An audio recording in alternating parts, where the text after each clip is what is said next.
Salut à tous, merci de nous rejoindre pour suivre la 66e édition de Paris 3. À mes côtés, Mathieu Drujon et Thomas Pasquier. Messieurs, bonjour. Bonjour Frédéric. Bonjour à tous. 66e édition. Vous voyez le parcours actuellement. Un parcours avec un grand départ fictif qu'on va suivre dans quelques instants avant d'attaquer les difficultés. Et Mathieu, les difficultés, il en manque pas. Oui, il y a de quoi faire sur cette édition de Paris 3. Ça va enchaîner les côtes dès le début de la course et on va voir, je pense, beaucoup de mouvements.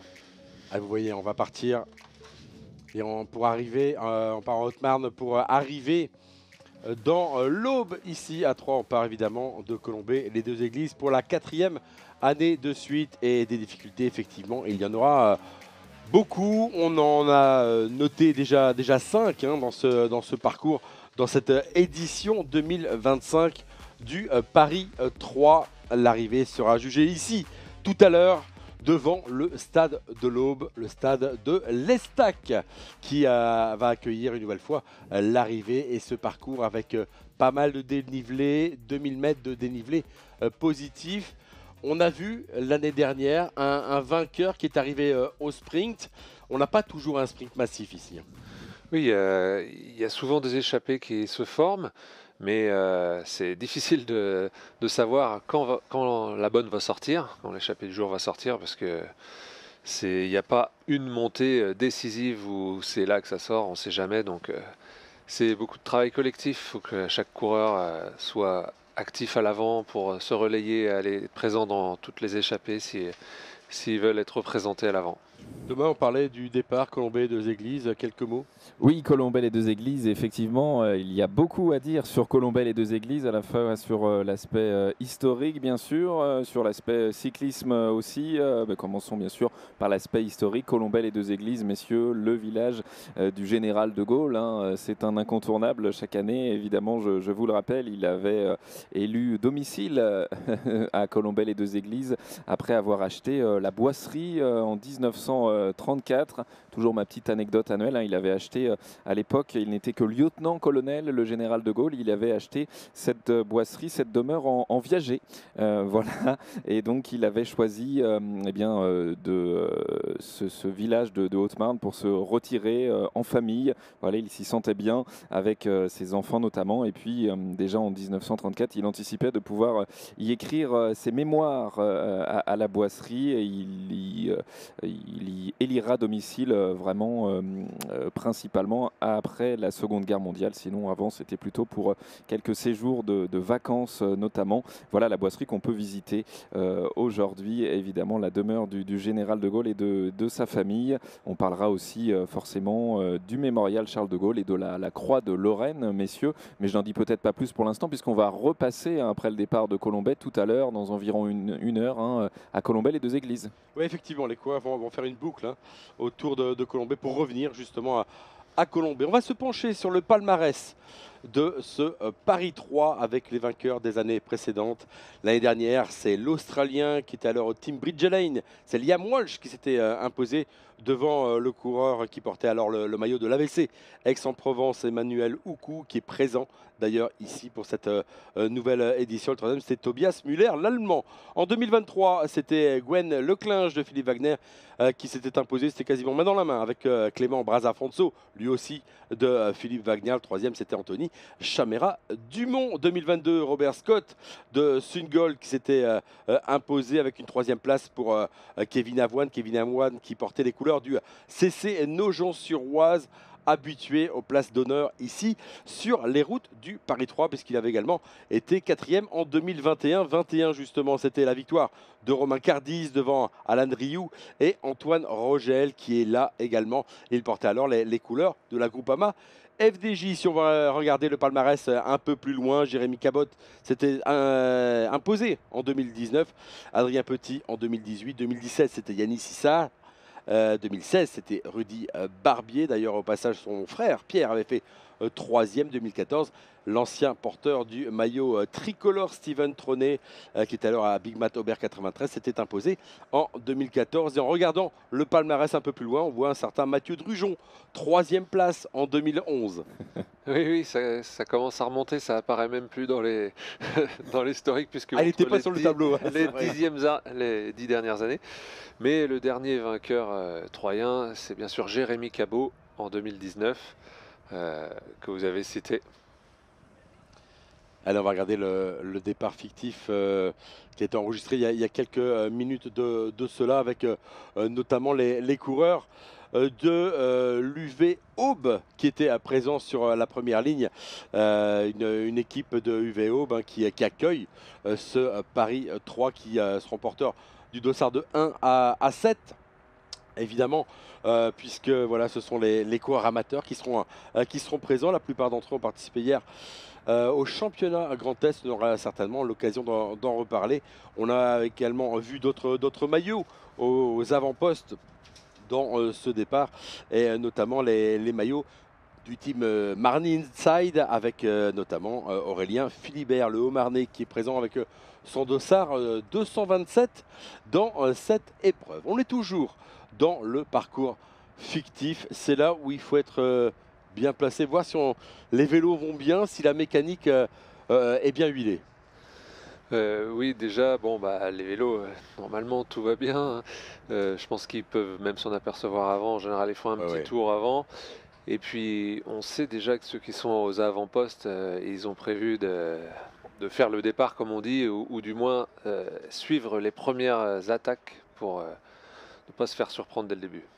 17 équipes continentales dans ce peloton de 25 équipes. Ça montre aussi la qualité du plateau et qui monte d'année en année. Oui, c'est vrai qu'on a de beaux maillots. Là, on reconnaît Levis by the Bike, Groupama FDJ, Picnic Postenel. C'est une Nantes Atlantique, donc c'est des noms qui parlent, hein, qu'on a l'habitude de voir à la télé, mais ce sont des équipes réserves. Les équipes ont bien compris que Paris 3 était une course importante pour essayer de détecter des jeunes talents et de se montrer pour passer encore un cran au-dessus. Et en plus, d'autres qui ne sont pas encore professionnels peuvent aussi se mettre en évidence. C'est un bon terrain de jeu. Ouais, je pense que les organisateurs ont trouvé le bon parcours, hein, partant de Colombey pour arriver ici à Troyes avec un parcours qui est identique à l'année dernière où ça avait parfaitement bien fonctionné. Oui, on a eu du mouvement sur toutes les éditions sur ce parcours. Beaucoup de mouvements avec souvent un suspense jusqu'au bout. Donc c'est aussi ce qu'on attend en tant que téléspectateur.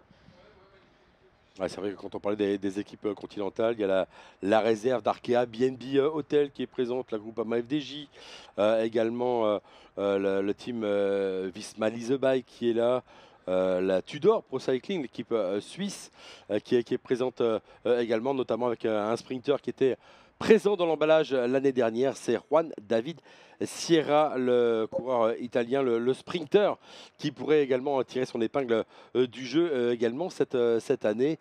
Voilà, ce sont des équipes qui sont importantes dans le paysage cycliste mondial, européen, mondial. Et vous voyez ces coureurs de la Visma Lease Bike, l'équipe de CIC Nantes Atlantique qui est toujours bien présente également.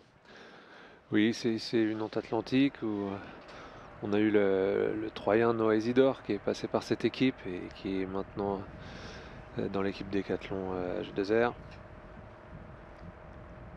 Donc une belle équipe tremplin également.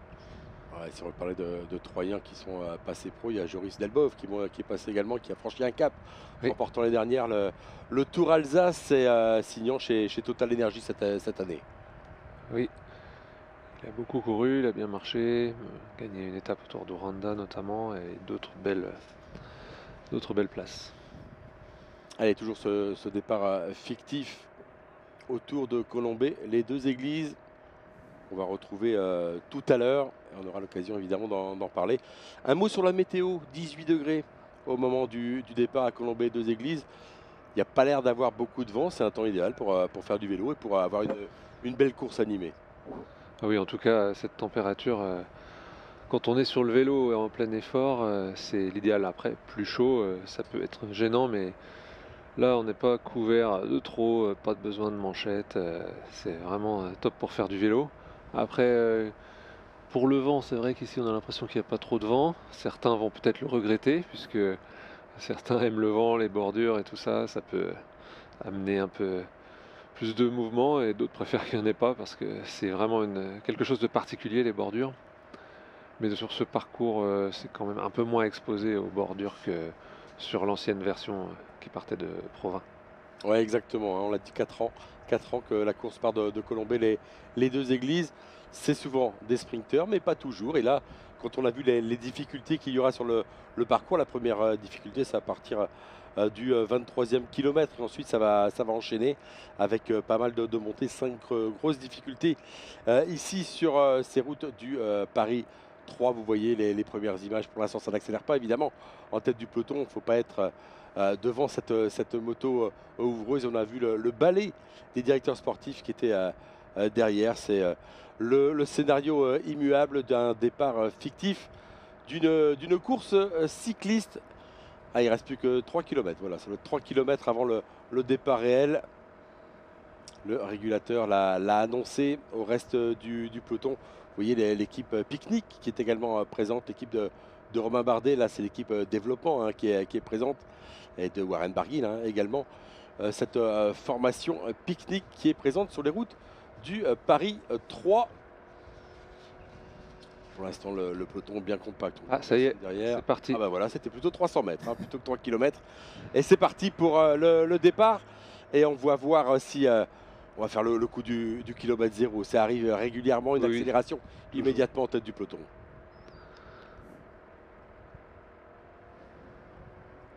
Et tout de suite, des coureurs qui accélèrent, notamment un coureur de la Groupama. Alors, on va se laisser le temps de s'organiser, hein. Là, le coup du kilomètre zéro n'est pas forcément parti. C'est un petit peu désorganisé en tête de ce peloton. À nouveau un Groupama qui contre. En tout cas, c'est parti extrêmement vite avec notamment un coureur du team Siste Credito. C'est l'équipe colombienne qui est présente sur les routes de cette 66e édition du Paris 3 avec un coureur qui sera à suivre. C'est Juan Felipe Rodriguez de SAR 133. Allez, on se regarde un petit peu avant de lancer une véritable offensive. Et il y a peut-être un petit peu de vent quand même, hein. Quand on voit le positionnement du peloton, un petit peu en éventail, légèrement. Et encore une attaque d'un coureur de Siste Credito. Ils ont des fourmis dans les jambes, les Colombiens. Ils annoncent environ 10 km/h de vent. Ouais. Beaucoup moins qu'hier quand même, parce qu'hier ça soufflait Oui, fort. ça soufflait beaucoup. Allez, ça part pas, hein, pour l'instant. Peut-être en partant à deux. Et encore un coureur de la Groupama FDJ qui tente de sortir en accélérant en tête du peloton, mais bien suivi par les coureurs qui sont juste derrière lui. C'est vrai qu'on a des courses comme parfois sur le Tour de France, une course par étape où au début personne ne veut s'échapper, donc la première attaque ça part tout de suite, mais sur cette course-là, une course d'un jour comme la classique Paris 3, ça n'arrive jamais, tout le monde est vigilant, donc c'est rare que la première attaque soit la bonne, il va falloir que ça use. Je pense que les premières côtes vont étirer le peloton et c'est après que ça risque de sortir un peu plus. Ou alors là, s'il y a un petit groupe qui sort, un ou deux, ils peuvent laisser, genre c'est pas dangereux, on peut les reprendre. Ah, ils insistent, hein, les coureurs colombiens, alors qu'on voit un coureur de la Team Lotto Kernhouse PSD Bank qui vient également aux avant-postes. Ils sont que 5 présents. Oui, on peut aligner 7 coureurs, hein, par équipe. Et dans cette formation Team Lotto Kernhouse, il n'y a que 5 coureurs alignés. C'est un petit peu le cas de plusieurs équipes. On voit XP du United Continental également à 5. La Team Visma Lease Bike également à 5. C'est une organisation différente certainement qu'il faudra avoir. Alors que là, on a une accélération de quelqu'un de l'AVC Aix-en-Provence.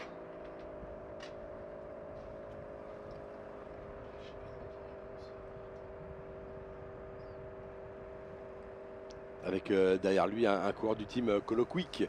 Attention, là également dans cette formation, c'est une formation norvégienne, c'est Nortoft, Morten Ellig Nortoft qui peut être intéressant et un coureur qui peut faire des coups, c'est Emile Toudal. Et ça accélère encore avec toujours ce coureur de l'AVC Aix-en-Provence, Dole. Et oui, c'est un autre coureur de l'AVCX, mais du coup, ils attaquent chacun à leur tour. Ils ont vraiment envie de faire bouger les choses. Ouais, pour nous, c'est l'occasion de voir les maillots, hein, les maillots différents. Il y a beaucoup de vert, il y a beaucoup de bleu. Quelques minutes avant de les identifier tous.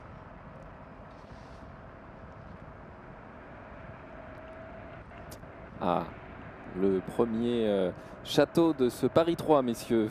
Voilà, je vais avoir le plaisir, hein, vous l'avez compris, de vous conter le patrimoine au Marnais et au Bois tout au long de cette 66e édition du Paris 3. Et nous sommes au château de Juzencourt.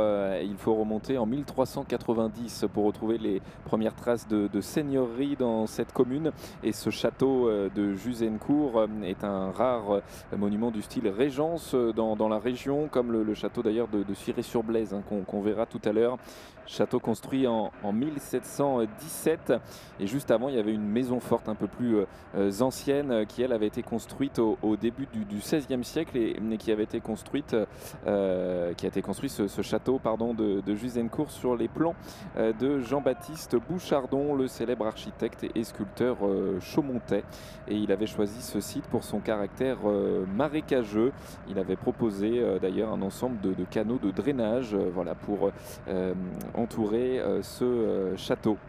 On peut y découvrir de part et d'autre du logis 2 pavillons couverts d'une toiture en dôme impérial, et puis le parc paysager également que vous avez pu découvrir sur les images de ce château de Juzencourt.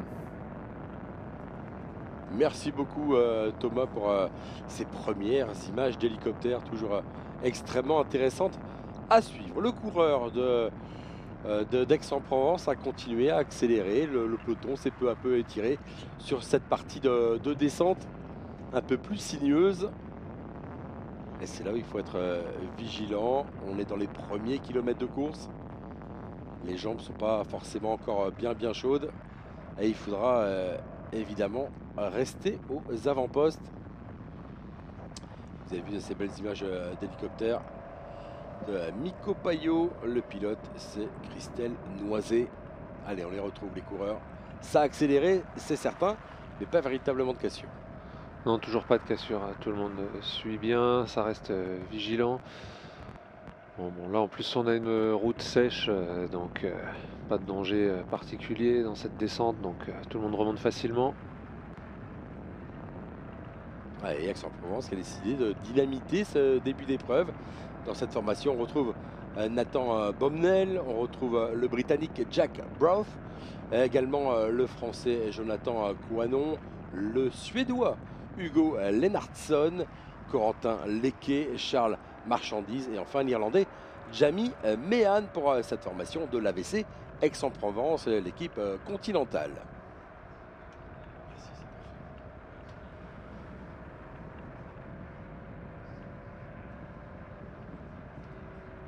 Toujours des portions sinueuses qui sont assez abritées pour l'instant. On l'a dit, pas forcément beaucoup de vent. Et on regarde derrière. On a vu ce coureur d'Aix-en-Provence qui a regardé derrière les forces en présence qui pourraient venir lui porter main forte, prêter main forte plutôt. Et effectivement, le peloton est très étiré. Et déjà un problème mécanique, c'est pour Antoine Huet, le coureur du CIC Une Atlantique.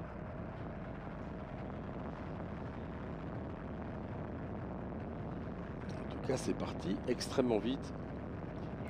Alors que là, l'hélico survole le lac du Der. Ah, le lac du Der, effectivement, on a du château et là c'est la nature avec le lac du Der, 1974 pour la création de ce gigantesque lac, évidemment lac réservoir, hein. Il a été conçu essentiellement pour réguler les niveaux d'eau de la Marne et de la Seine, apparu donc en 1974 après 10 ans de travaux titanesques, hein, parce qu'il a fallu se débarrasser, messieurs, de 11 000 millions de mètres cubes de terre et il a fallu aussi ensevelir les villages rayés de la carte lors de la mise en eau de ce lac, Champaubert au bois, Nuisement au bois et Chantecoq. Et visiblement les ingénieurs avaient quand même eu quelques petits soucis dans les calculs puisque l'église de Champaubert au bois a été sauvée dans l'histoire. Elle est restée au-dessus des eaux.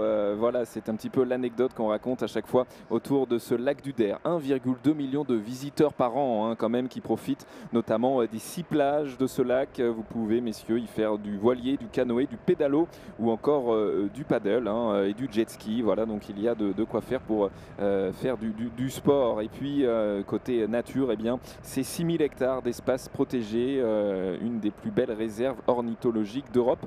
Vous pouvez d'ailleurs profiter de l'observatoire qui est situé à Giffaumont-Champaubert pour voir plus de 300 espèces d'oiseaux. Et une des plus célèbres, bien sûr, ce sont les grues, les fameuses grues cendrées qui chaque année passent par ce lac du Der, soit au printemps, soit en octobre. Ça dépend si elles s'en vont ou si elles reviennent. Et puis, évidemment, on parle du Paris 3, donc comment passer à côté du vélo autour du lac du Der. On peut faire le tour du lac à vélo, un parcours de 38 km dans cette zone classée Natura 2000. Et voilà la première attaque de ce Paris 3 66e édition.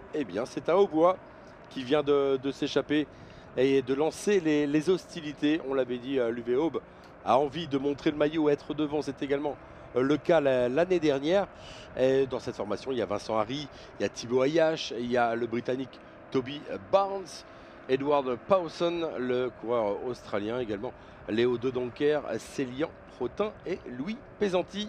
C'est eux qui ont donné les premiers coups de pédale offensifs dans cette course de ce Paris 3. Pour l'instant, le peloton était tiré mais ne semble pas forcément réagir. Pour l'instant, ça temporise un peu. C'est aussi le fait qu'il ne soit que 3 à l'avant. 3, c'est facile à contrôler. Donc, ils peuvent choisir de dire allez, on laisse partir, on reviendra plus tard. Alors que s'ils étaient 10, bien sûr, on verrait tout le monde relancer derrière. Ouais, c'est souvent le schéma qu'on peut voir dans les courses, avec un coup qui part et le peloton qui laisse dans un premier temps partir et ensuite qui le contrôle avant l'arrivée. 3 coureurs donc en tête. On aura le nom de ces 3 coureurs dans quelques minutes. Mais ils ont pris déjà une belle petite avance sur le peloton. Dans ces routes légèrement vallonnées, les faux plats se succèdent. Allez, on va voir les noms dans quelques instants pour vous donner l'état des lieux de ce début d'épreuve. En tout cas, ce qui est sûr, c'est que l'UV Aube a décidé de durcir ce début de course. Alors derrière, on voit les maillots. Alors, difficile de voir tous les maillots. Ouais, ça serait bien quand même. Avec les épaules vertes. Parce que c'est encore un coureur. Je pense que la moto. Je pense que la moto pourrait se laisser doubler là, comme ça on pourrait voir les dossards. Et il n'y a pas de. Enfin, il y a un bon trou qui permettrait de le faire sans problème.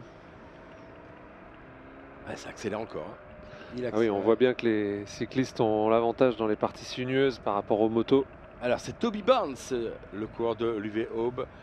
Le coureur d'Aix-en-Provence Dole, c'est Jack Brough.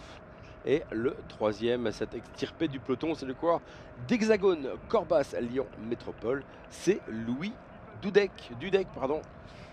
Il compte 15 secondes d'avance sur le peloton.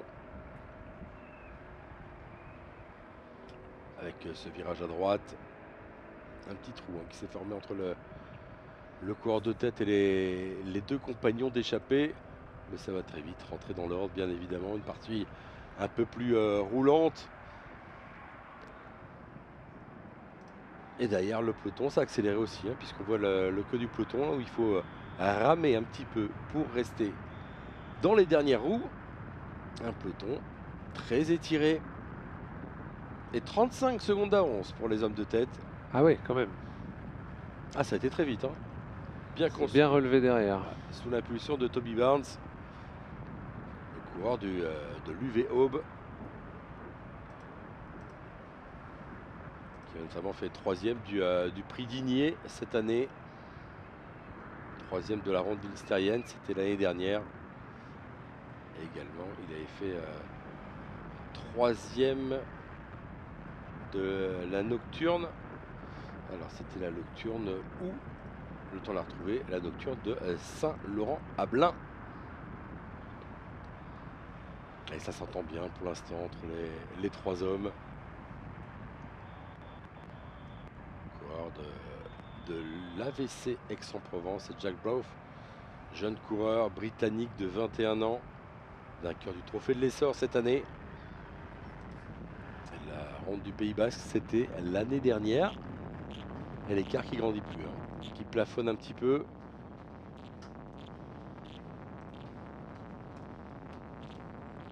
Et trois jeunes coureurs, hein, puisque Louis Dudek, lui, a 21 ans. Troisième des boucles de la Charente. Sixième de la route vendéenne, ça c'était l'année dernière. Et troisième du circuit des 4 cantons, là aussi c'était l'année dernière. Et la tête du peloton, ils sont pas tous d'accord, hein, pas tous d'accord pour embrayer, laisser partir les trois hommes de tête ou alors revenir rapidement sur eux.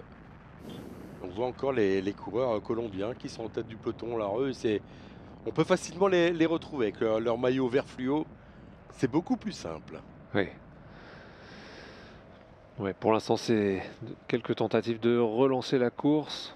Il n'y a pas d'équipe qui va se mettre tout de suite devant pour rouler. C'est un peu tôt pour ce genre de choses. On voit le 2h193, hein, c'est Louis Dudek de l'Hexagone Corbas Lyon Métropole qui vient de faire il y a 2 jours 35e du championnat Auvergne-Rhône-Alpes. Et donc qui a fait troisième du classement général des boucles de la Charente-Maritime. C'était début du mois de mai. Ah, nouvelle attaque de coureur de l'UV Aube. Il ne sait pas qu'il y en a déjà un devant. Oui, il n'y a pas d'oreillette. Hein. Course de deuxième catégorie, il n'y a pas d'oreillette. Oui, justement, des fois, ça éviterait des situations un peu anarchiques d'avoir l'oreillette parce que les coureurs peuvent parler entre eux et éviterait de se rouler dessus des fois. Alors il y a deux écoles, hein. Il y a ceux qui aiment bien l'oreillette et il y a ceux qui n'aiment pas. Pour parler de course à l'instinct, vous faites partie de ceux qui aiment l'oreillette. Oui, et pour avoir couru avec, et je vois dans ce sujet, beaucoup de gens qui ont un avis bien tranché sans l'avoir vécu, et c'est souvent très très faussé. Ouais. Parce que on entend souvent les médias qui influencent beaucoup à ce sujet à la télé, notamment quand on regarde des courses cyclistes. Ah bah oui, il y a l'oreillette et tout, alors que personne n'a entendu ce qui s'est dit dedans. Donc on se fait des idées, on se monte la tête à ce sujet, et souvent à tort, et on oublie que c'est un outil qui permet d'avoir un vrai collectif, parce que c'est pas les coureurs, c'est pas des athlètes qu'on met dans un couloir et celui qui appuie le plus fort sur les pédales il gagne. Il y a une vraie stratégie d'équipe. Et pour avoir cette belle stratégie d'équipe, l'oreillette ça aide. Rappelez-vous la victoire de Romain Bardet à la première étape du Tour de France, elle n'aurait pas été possible sans oreillette. Et malheureusement, il y a trop de mal qui est dit sur les oreillettes, alors que ça aiderait beaucoup les jeunes aujourd'hui qui débutent et qui font plein d'erreurs. Et il y a les 3/4 qui sont oubliés lors du débriefing, alors qu'on pourrait les corriger presque instantanément. Donc il y a deux écoles, comme vous dites, mais souvent les arguments avancés contre sont souvent un peu erronés. À l'intérieur du peloton, on est plutôt pour les oreillettes, oui, bien évidemment. Avec 40 secondes d'avance pour les trois hommes de 7. Je vous rappelle les noms de ces coureurs. Toby Barnes, le Britannique de l'UV Aube. Jack Brough, lui aussi Britannique, 21 ans, de l'AVC Aix-en-Provence Dole. Et Louis Dudek d'Hexagone Corbas Lyon Métropole. Donc ces trois hommes comptent 40, et puis ça se réduit. Ça se réduit puisque nous annonce maintenant 25 secondes. 25 secondes d'avance pour ces trois hommes de tête sur le peloton, alors qu'on nous annonce également un coureur intercalé qui est parti en contre pour revenir sur les trois hommes de tête. C'était tout à l'heure le coureur de l'UV Aube, un autre coureur d'UV Aube qui avait tenté, mais j'ai pas l'impression qu'il y ait le coureur désormais intercalé entre les trois hommes et le peloton qui s'anime un petit peu. Et on devrait voir certainement d'autres attaques, d'autres contres pour venir faire grossir le petit groupe d'échappés.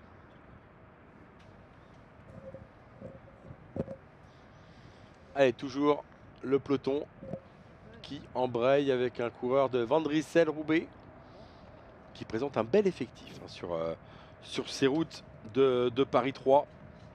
Van Driessen-Roubaix. On salue le directeur sportif Gilles Pochard et également Arnaud Molmy à qui vous avez couru d'ailleurs. Oui, tout à fait. À l'équipe, quand j'étais chez Big Mat Aubert 93, j'ai couru avec Arnaud Molmy. Oui. Et dans cette équipe, on retrouve notamment Emmanuel Morin, Dossard 41, le 42, c'est Kylian Théo. Le 43, on en a parlé tout à l'heure, il a fait une fois troisième, une fois quatrième, c'est Kevin Avoine. Rémi Capron, lui, c'est un coureur extrêmement complet. Le 45, c'est Célestin Guillon. Le 46, autre sprinter, c'est Maxime Jarnet. Et enfin, le 47, c'est Maximilien Juillard. Ils ont peut-être des idées derrière la tête, ces coureurs tout de rose vêtus de Van Driessen-Roubaix. Alors que devant, ça continue de bien s'entendre. Mais si le peloton s'organise derrière, cette tentative sera sans doute vouée à l'échec. 15 km pour l'instant parcouru. 3 hommes en tête et derrière un peloton qui contrôle relativement toujours cette formation colombienne qu'on voit beaucoup dans ces 15 premiers kilomètres. Alors qu'on essaie de replacer d'autres coureurs, peut-être pour un compte, pour une attaque. Une partie un peu plus libre, un peu plus venteuse peut-être dans cette partie de route. Alors j'ai vu des maillots blancs derrière. Est-ce que ça ne sera pas Villefranche en Beaujolais? En tout cas, ils sont deux à être sortis avec un coureur de pique-nique, me semble-t-il. 20 minutes de course, le peloton qui réagit.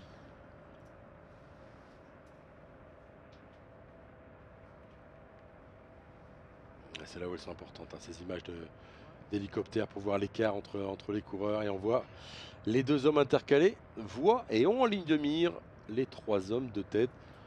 Les 2 hommes intercalés qui vont être pris hein, par le peloton.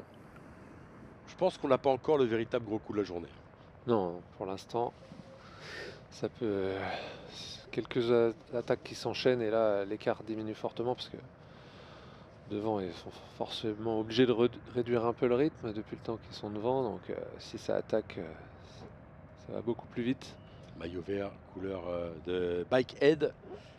Là, on a un coureur du team Hexagone en tête du peloton. À chaque fois qu'il y a une accélération, voilà, on casse un petit peu le rythme, on empêche l'organisation. Là, c'est un coureur d'Arkea BMB Hotel qui vient de sortir. Il y a eu beaucoup de changements dans cette formation au dernier moment. Notamment Rémi Lelandais qui a été enlevé, il était hier sur la Bruxelles Classique. C'est également le cas du sprinter de la Groupama FDJ, Lewis Bauer, qui était sur la Bruxelles Classique hier, qui a pris la 91e place et qui a été enlevé in extremis de l'effectif de l'équipe continentale, remplacé par Max Bax, le coureur allemand qui porte donc aujourd'hui le dossard 21. Les 3 hommes en tête continuent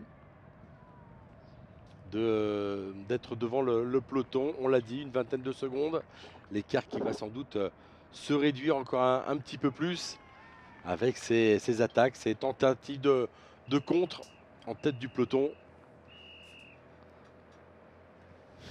Je pense qu'ils espèrent garder un peu d'avance à l'enchaînement des côtes pour qu'un contre les rejoigne, parce qu'ils savent aussi qu'à 3 ça va être difficile d'aller loin. On l'a le contre, de quoi, puis deux autres coureurs sont venus. Donc là, s'ils sont 4 en contre, ouais, ça peut faire un groupe intéressant là. Ils sont 4 avec un coureur d'Arkea, BNB Hotel, un coureur de... Alors ce maillot rouge, celui-là, il faudra le revoir. Mais en tout cas, ces 4 hommes partis en contre vont sans doute revenir dans quelques hectomètres sur les 3 hommes de tête.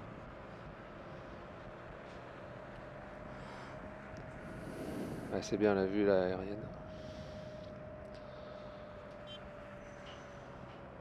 Ouais, ils vont revenir, ça c'est indéniable. On voit toujours pas le peloton, ah ça y est. Voilà, il vaut mieux les attendre un petit peu. Et je vous rappelle qu'on fait on est sur la partie de la boucle qui va revenir à Colombey, Deux Églises. On dirait que les 4 poursuivants sont pas bien unis. Il y avait des cassures, comme s'il y en a qui sautaient des relais. Peut-être que certains ne sont pas intéressés pour rentrer. Ouais, dans quelques instants, ils seront 7. 7 aux avant-postes.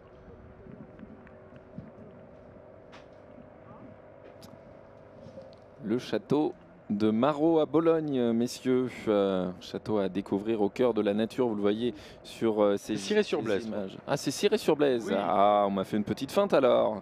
On m'a fait une petite feinte. Pas Ciré-sur-Blaise, le château de Voltaire, notamment. Je vais vous expliquer ça dans quelques instants. Situé au cœur de la vallée de la Blaise, donc ce château de Ciré-sur-Blaise, classé monument historique et qui a accueilli donc entre 1734 et 1749. On était en plein siècle des Lumières, messieurs. L'illustre philosophe Voltaire, qui avait été invité dans ce château par une certaine Gabrielle Émilie de Breteuil, marquise du Châtelet. C'était sa maîtresse, voilà. C'est joli. C'était un lieu de refuge pour Voltaire, voilà, qui avait dû s'enfuir de Paris puisqu'il était menacé suite à la publication des lettres philosophiques. Il a pu eh bien, mettre sa patte, on va dire, dans ce château de Ciré-sur-Blaise. Il l'a fait restaurer, il l'a fait agrandir, cette demeure de style Louis XIII. Il l'a complétée d'une galerie, il a percé une porte sculptée dédiée aux arts et aux sciences. Il faisait répéter aussi eh bien, ses pièces de théâtre voilà, au sein de ce château. Et puis donc avec la marquise du Châtelet, ils échangeaient à la fois leurs travaux scientifiques et littéraires. Voilà pour le château de Ciré-sur-Blaise. La marquise du Châtelet qui elle était donc mathématicienne et physicienne. Donc ça devait chauffer à l'intérieur des têtes dans ce château de Ciré-sur-Blaise, messieurs. Merci beaucoup. Voilà, désolé pour ma petite erreur. Thomas. Mais il n'y a aucun problème, vous êtes totalement pardonné. Mais ça a changé la physionomie en tête de cette course, puisque Toby Barnes, Jack Brough et Louis Dudek ont été rejoints par Nicolas Milesi, le coureur d'Arkea BNB Hôtel Continental, par Thomas Tachot du VC Villefranche en Beaujolais, Romain Bréant du SCO Dijon Team Matériel vélo, et attention à lui, Morten Nortoft, on en parlait tout à l'heure, le corps de Team Colloquy qui est également présent dans ce groupe de tête. Ça veut dire qu'ils sont désormais 7 coureurs à l'avant avec 20 secondes d'avance sur le peloton. Là, ça peut être déjà plus sérieux. Oui, il a 7. Pouvoir vraiment faire un bon chrono par équipe s'ils s'entendent bien. Et le peloton va devoir vraiment cravacher pour les contrôler. Ouais, parce qu'on va s'approcher petit à petit de la première difficulté du jour. On l'a dit, c'est après 23 km qu'on va attaquer cette première difficulté.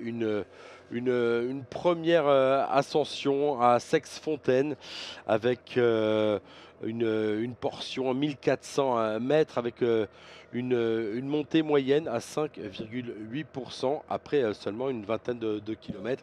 Et on va enchaîner puisqu'après 33 km, on aura une autre portion, là aussi 1400 mètres et 5,2% du côté de la forêt domaniale du Bois-Gérard. Mais on voit, on a des montées qui sont répertoriées, d'autres qui ne le sont pas. Mais on voit que sur cette partie, ça grimpe déjà. Oui. Et puis la côte de Sex-Fontaine avec 5,8% a quand même des passages jusqu'à 9%, un peu irrégulière et plus difficile dans sa partie finale. Donc c'est quand même une belle côte. Ah, ils sont 7 devant, et visiblement, les équipes qui n'ont pas d'hommes devant, alors qu'on la voit à la côte de Sex-Fontaine. Merci beaucoup à Maxime, notre réalisateur, de nous la montrer. Avec effectivement cette partie à 9%, d'autres parties, l'attaque se fait à 8%, et en milieu de montée, là également 8% pour cette première côte que les coureurs vont attaquer dans quelques minutes maintenant. Un coureur de Visma Leasebike, me semble-t-il, qui est parti en contre à la poursuite des 7 hommes de tête. Ils n'étaient pas présents dans les échappées, alors qu'on nous annonce un premier abandon, l'abandon de Matteo Moncoutier, le coureur du VC Villefranche-Beaujolais, qui est donc le premier à mettre la flèche sur cette 66e édition du Paris 3. Je vous rappelle, à 180 km au programme.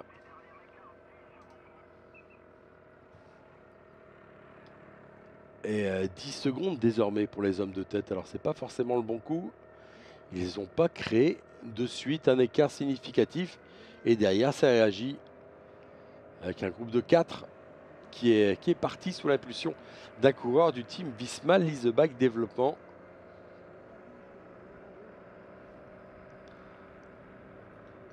Alors, c'est toujours le coureur de Aix-Provence Dole, Jack Brove, qui était en tête de ce groupe de tête.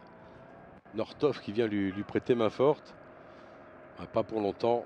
Et c'est le coureur d'Arkea BNB, Hôtel Continental, Nicolas Milesi, cette fois-ci qui a pris le relais.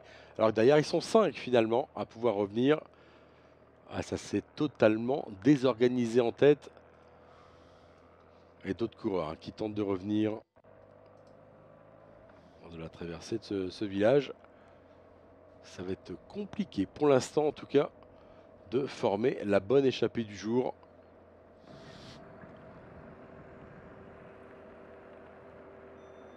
Alors ils sont partis à 2 désormais. Oui. Ils sont une petite dizaine derrière. 8. On ne s'organise pas du tout. Toujours Northoff avec son maillot vert. Le coureur de Colloquy qui est là. Et devant, c'est Milesi qui est devant, le maillot rouge de Arkea BNB Hotel. La Groupama n'est pas présente devant. Et réagit derrière avec un coureur de Bikehead.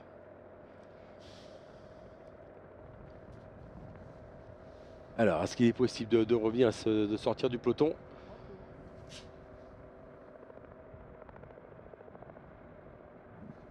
Ouais, pour l'instant, il n'arrive pas à creuser l'écart, mais en tout cas, c'est l'accélération. Une nouvelle fois en tête du peloton, on voit le coureur d'Aix-en-Provence en 4e position qui va sans doute couper un petit peu l'élan de ce peloton. Un autre coureur de Colloquy. Et là également avec ce maillot noir rayé vert et blanc. Et devant, on a toujours le coureur d'Aix-en-Provence qui est là, Jack Brove. Et également Nicolas Milesi de Arkea BNB Hôtel Continental. Un groupe qui peut être constitué d'une dizaine d'éléments. Finalement, il n'y en a plus que 2 devant. Et derrière, les 8 autres sont plutôt en contre ou en chasse-patate. On ne sait pas trop s'ils veulent revenir sur les 2 de devant ou pas.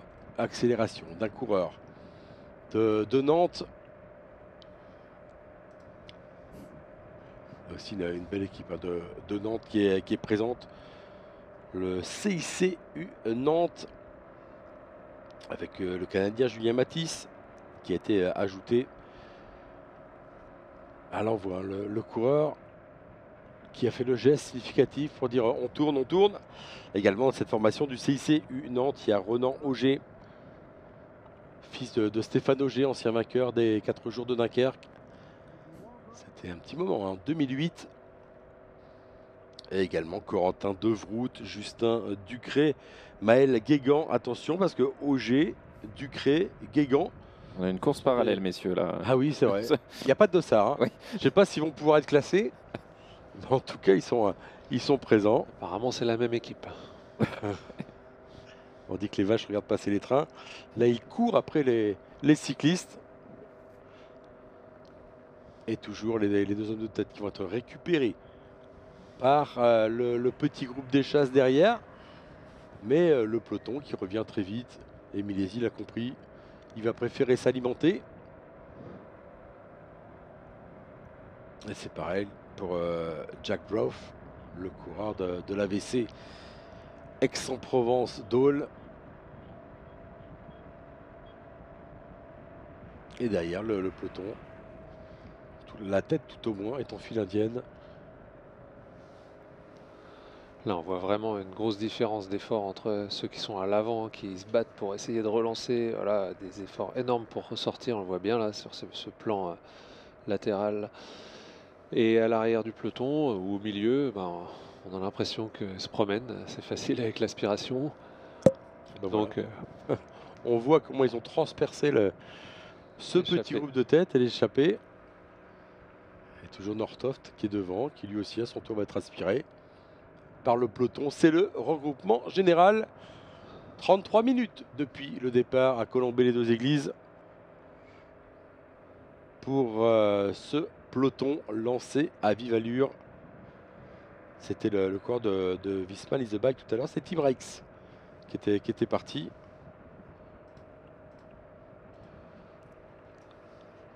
Coureur de pique-nique là, qui est en tête du peloton. Toujours un coureur de Nantes.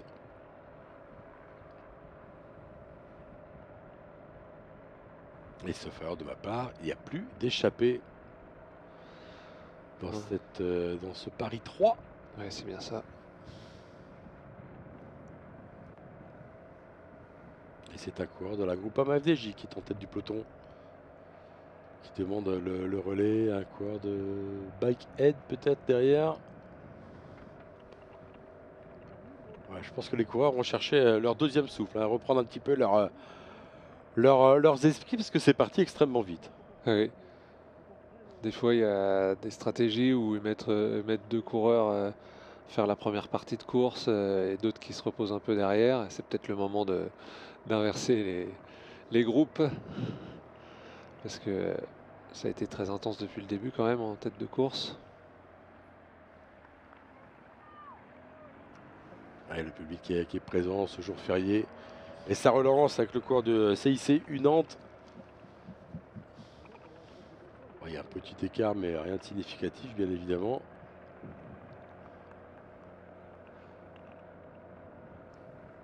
Et une nouvelle relance. Et encore une attaque d'un coureur de Colloquit.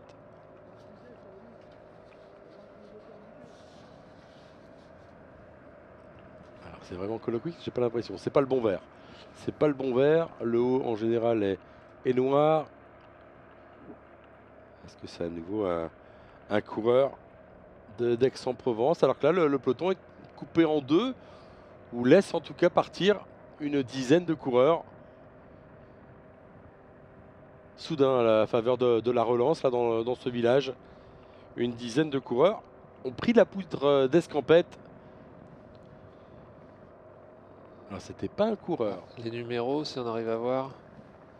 Le 165 et le 76 hein, pour le coureur. Ah, le 26, pardon. 26 pour le coureur de Groupama. Jules Drouet et Riff Roberts. Donc Jules Drouet de Bourg-en-Bresse et Riff Roberts de Groupama FDJ. Ensuite de Picnic Postenel, on a le, c'est quoi, 66 Ouais, 66. Oui, c'est ça. Co Molenaar. Le néerlandais, ouais. De cette équipe Développement Team Picnic Postenel, pardon. Et derrière, le peloton qui ne semble pas réagir. Alors là, il y a beaucoup d'équipes représentées. Ça peut être une échappée intéressante. Et on va se regarder, voir un petit peu les forces en présence. Et ils ont rapidement pris 300-400 mètres devant le peloton. J'ai pas l'impression hein, d'équipes représentées deux fois. Mais on va attendre de savoir un petit peu qui sont les coureurs présents dans cette échappée. 14, il me semble.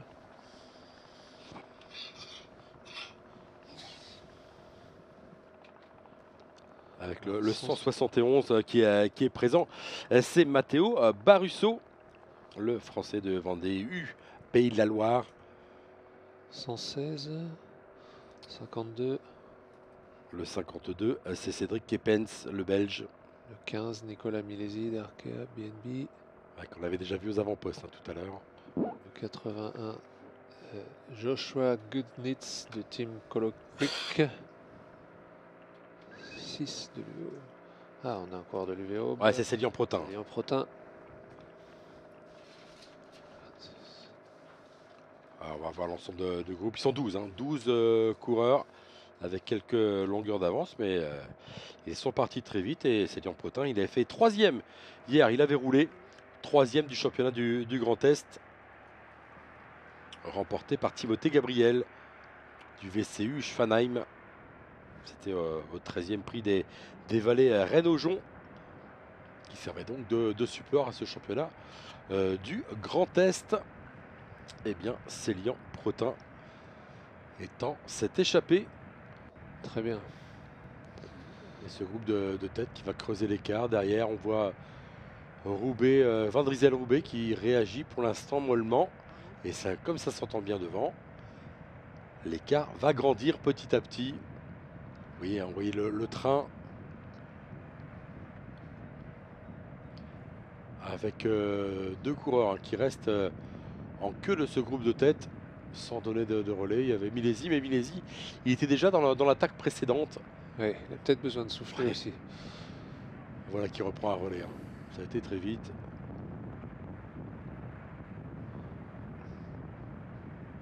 Et en tout cas, elles sont 12 devant.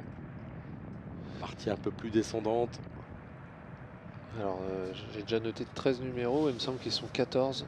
Alors, il y a Célian Protin, donc on l'a dit, de l'UV Aube, Nicolas Milesi d'Arkea, BNB Hotel Continental, Riff Roberts de Groupama FDJ Continental, Antoine Huet de CIC Une Atlantique, il a eu quelques problèmes mécaniques tout à l'heure et il est revenu, et même en tête actuellement, Cédric Eppens du team Visma Liseback Développement, Co-Molenard de développement team Picnic Post-NL, Joshua Amos Gutnitz du team Coloquick, Mil Morang du team Lotto Kernhaus PSD Bank, Tsilman Sarnowski de My Vélo Pro Cycling Team, Corentin Lequet d'AVC Aix-en-Provence d'Aule, Jules Drouet du Bourg-en-Bresse 1 Cyclisme, Matteo Barusso, on en parlait tout à l'heure de Vendée, Simon Baran du VC Villefranche-Beaujolais et Théo Thomas du SCO Team Matériel-Vélo, 12 hommes en tête et 12 équipes représentées sur 25 au départ, ici de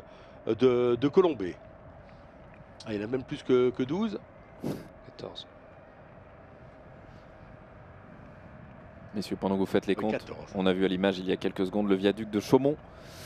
Le viaduc de Chaumont qui fut construit en un temps record, 15 mois entre 1855 et 1856, 2500 ouvriers, 300 chevaux qui ont travaillé nuit et jour. Ce fut le premier chantier à être éclairé à la lumière électrique, ce viaduc de Chaumont. Vous avez vu ces arcades il y a quelques instants, les arcades donc de l'un des plus remarquables ponts en pierre de taille d'Europe qui avait été édifié à l'époque pour permettre au chemin de fer d'atteindre la partie haute de la ville de Chaumont, la ville-préfecture de Haute-Marne, le train qui passe toujours d'ailleurs, voilà, et ce qui permis à l'époque le développement économique de Chaumont, viaduc qui avait été partiellement détruit en août 1944 pendant la Seconde Guerre mondiale. Il avait été vraiment reconstruit dans la foulée. Les Allemands en fait voulaient couper à l'époque la circulation entre Chaumont et Auxerre et avaient notamment détruit deux arches de ce viaduc de Chaumont qui surplombe la vallée de la Suisse de plus de 50 mètres, 600 mètres de long et 50 arches pour ce viaduc de 60 000 mètres cubes de maçonnerie. Et pour les aficionados de cinéma, messieurs, eh bien, vous pouvez distinguer le viaduc de Chaumont dans le film Le Pacha de Georges Lautner ou encore dans Le Cerveau de Gérard Houry. Le Cerveau qui était diffusé il n'y a pas si longtemps que ça.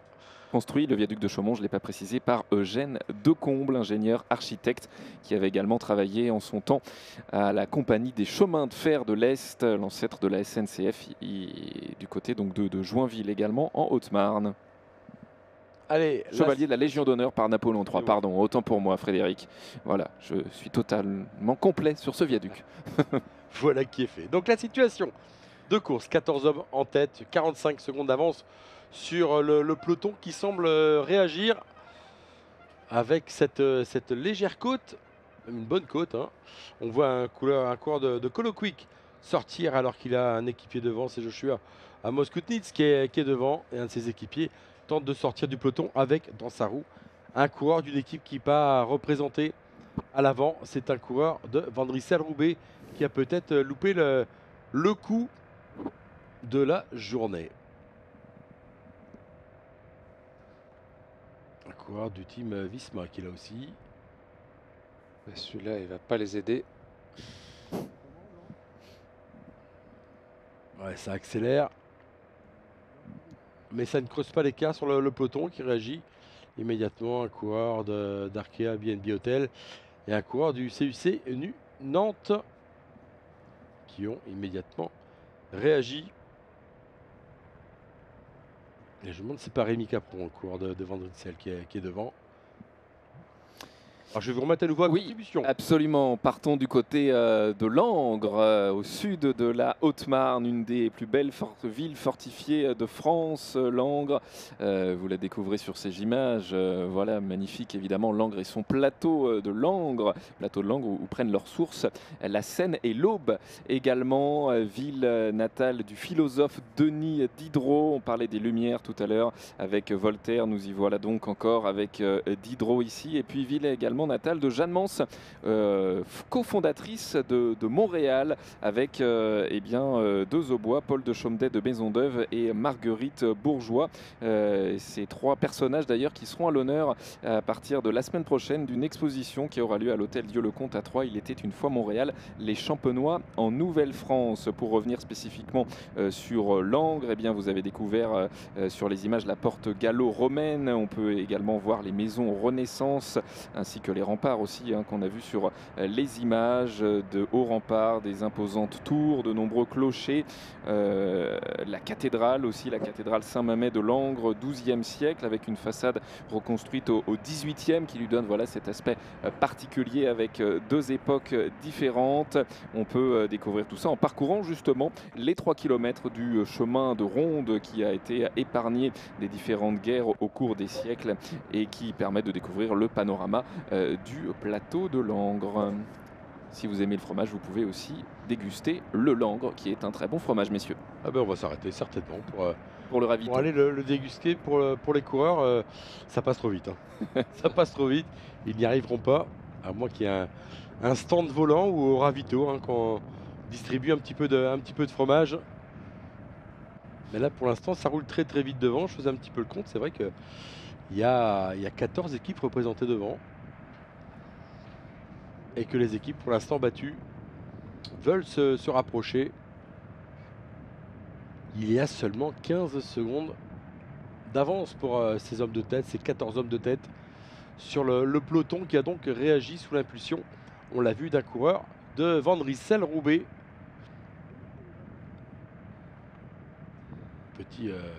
Petite route tortueuse, là on a une partie un peu plus rectiligne. Et sans doute que le peloton va avoir en ligne de mire les 14 hommes de tête. Alors 14, c'est un beau groupe, mais est-ce que c'est pas trop nombreux? Ouais, c'est peut-être un peu trop. Parce que justement, dans cette configuration, il y a toujours quelques coureurs qui disent non, moi c'est pas dans mon intérêt de rouler, je roule pas. Et puis du coup, les autres ils se disent, ils commencent à avoir mal aux jambes et ils se disent les autres ils roulent pas derrière, je vais peut-être en faire un peu moins. Et puis tout ça, ça peut condamner l'échappée. Donc à suivre. Et quelques coureurs sont lâchés. Toby Barnes, Max Bock, Louis Grupp et Oliver Scott. Ils sont distancés du peloton. Apparemment 20 secondes d'avance pour les échappés. Et on voit en tête de ce peloton un coureur d'Airkea BNB Hotel et un coureur de Colo Quick. Deux équipes représentées à l'avant, alors qu'on a vu un autre coureur casque rouge, maillot noir me semble-t-il, tenter de fausser compagnie à ce peloton peut-être pour revenir sur les hommes de tête. Et alors, est-ce que c'est un maillot de XP United Continental ou Team Lotto Kern? Mais Lotto Kern a plus une grande bande jaune sur le poitrail. Alors après les vaches, on a les chevaux qui regardent la course.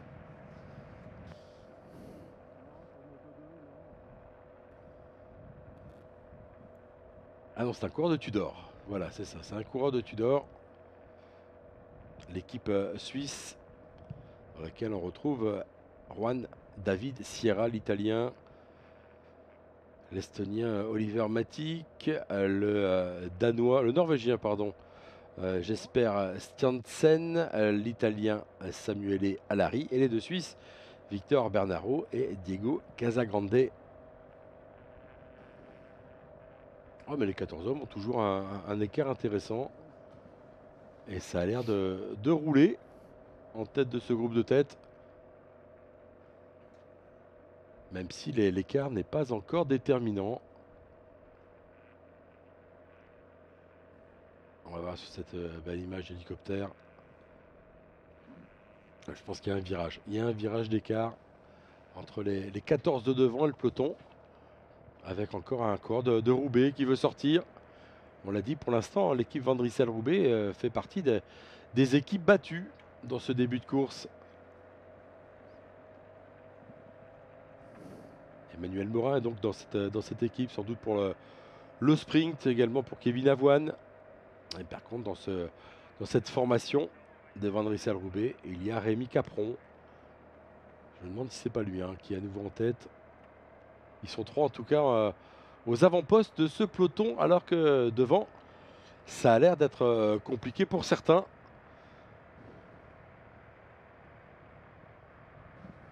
Il faut s'accrocher pour rester en tête. C'était le coureur du Vélo Club Villefranche-Beaujolais. Simon Baran. Ouais. C'est un local en fait. C'est un Troyen. Il y a 3 locaux.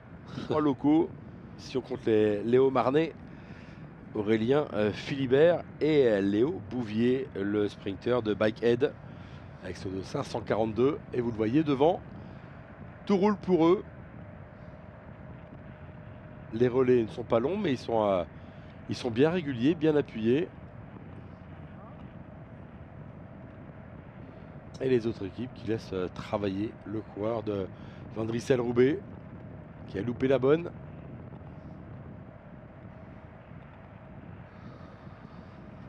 Ça va faire mal. S'ils doivent rouler et relancer comme ça sans soutien pour Roubaix, c'est pas la bonne position. Et 30 secondes d'avance désormais pour les fuyards. Sur le peloton, deuxième coureur de Van Driessen-Roubaix qui vient aux avant-postes du peloton. Mais l'écart qui ne diminue pas, bien au contraire. Et le coureur de Nantes qui prend le relais, c'était Antoine Huet.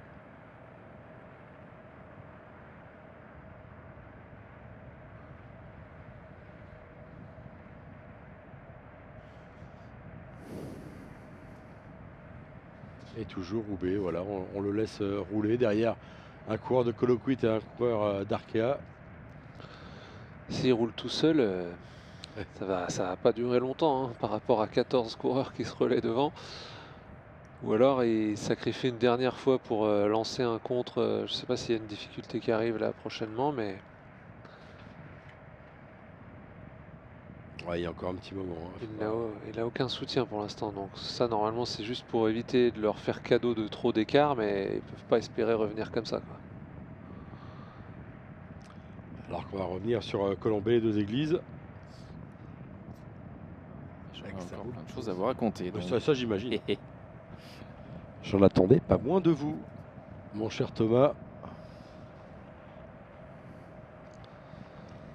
Un petit peu moins d'une heure de course. Et on va essayer de vous donner la moyenne, mais je pense que c'est parti très vite.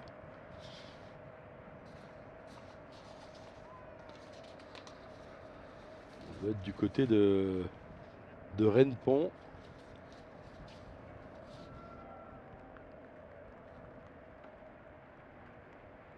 Et ça s'entend toujours aussi bien.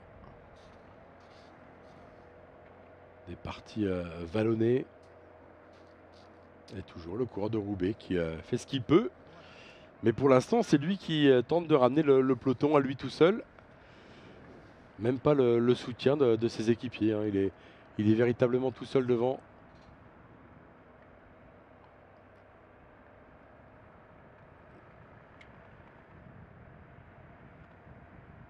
Et toujours ces beaux paysages.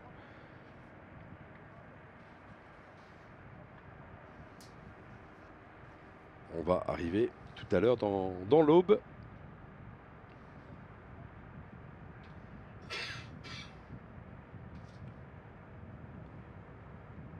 Ah ça y est, il a un peu de soutien. C'est un de ses équipiers qui vient.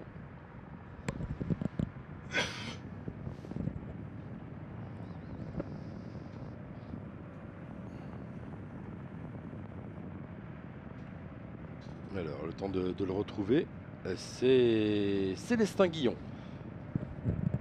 Le dossard 45 qui vient donc aux avant-postes prêter main forte à son équipier.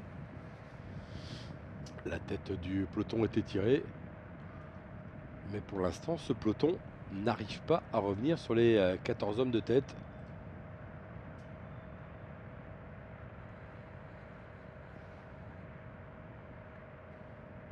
Et on voit les coureurs d'Arkea, BNB Hotel en deuxième rideau.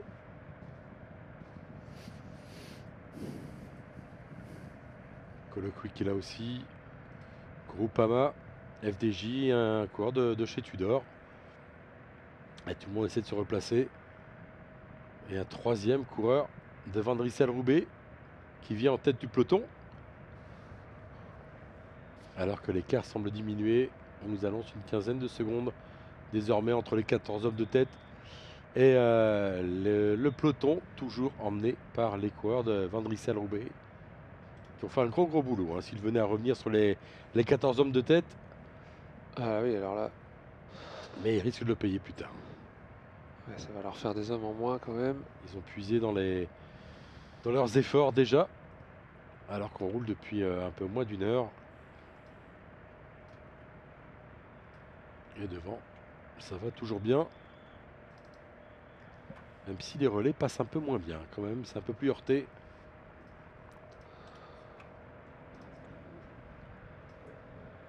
Alors on va voir si c'était l'image hélicoptère. Bon, il y a quand même 25 équipes, donc normalement, ils devraient pouvoir trouver du soutien. Et oui, mais pour l'instant, ils n'en ont pas. Hein. C'est surtout ça le problème. Tout le monde laisse rouler cette formation de Van Driessen-Roubaix. Ouais. Et puis, ils vont se dire, on va se laisser ramener, mais au bout d'un moment, quand ils n'ont plus au pouvoir, ils vont dire, on y va, au lieu de se mettre tous ensemble à rouler en même temps. C'est souvent le problème. On avait vu en début d'épreuve l'équipe colombienne de Team Sister Credito qui était régulièrement en tête. Là, on ne les voit absolument plus avec leur maillot fluo. Milesi là, en queue de ce groupe de tête qui va remonter dans la hiérarchie pour prendre son relais.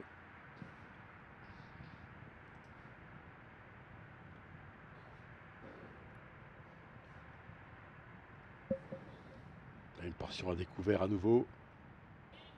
Il n'y a pas de partie plane. Hein. C'est toujours en prise. Et Célian Protin. Petit gabarit Célian Protin.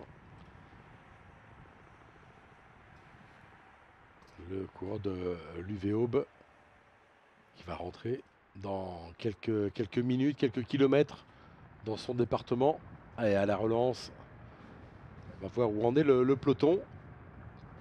Et qui roule en tête. Est-ce que ce sont toujours les coureurs de Van Driessen-Roubaix? Alors que là, on s'alimente dans ce groupe de tête. Je peux expliquer qu'on a baissé légèrement de rythme. C'est un coureur de Tudor désormais qui est en tête du peloton. Devant 4 coureurs de Van Driessen-Roubaix. L'équipe de Gilles Pochard. Ah, mais ils sont même 5. L'équipe quasi complète. Ah, bah, ils sont tous là, les 7. Les 7 sont là. Après, il faut voir qui tourne vraiment. Forcément, il y en a qui ne doivent pas rouler, sinon ça serait... Ah oui. Il y a qui doivent rester à l'abri, sinon ça sert à rien. Ouais. Vous annoncez la crevaison de la roue arrière pour Victor Jean du CC Etup. Mais la route est encore longue. Il va pouvoir revenir aux avant-postes. Vainqueur d'une étape il n'y a pas si longtemps de la ronde de l'Isère. Le coureur du CC Etup. Cette formation du CC Etup, il y aura un coureur à suivre. C'est le sprinter. C'est Ben Aski, le frère de Lewis Aski, ancien coureur de la Groupama FDJ. Ben Aski qui est arrivé dans cette formation du CC Etup, dont le directeur sportif est Benjamin Vidal, présent sur les routes du Paris 3. Alors que là, il y a un coureur qui a chuté. Voilà, oui. Alors, attention avec ces voitures en contresens. On a vu les traces par terre. Je ne sais pas si on a l'image hélico ralenti. Ouais, parfait. Merci beaucoup, Maxime. Ah, c'est en prenant le bidon. Hein. Oh là. Alors là, ça doit être terrible. Hein. Terrible à la fois pour le coureur, Oh. mais pour la personne qui distribue le bidon ici, qui doit s'en vouloir. C'est une musette qui l'attrapait, donc un musette, sac en tissu avec des bidons et du ravitaillement. Et je suppose que le sac a dû taper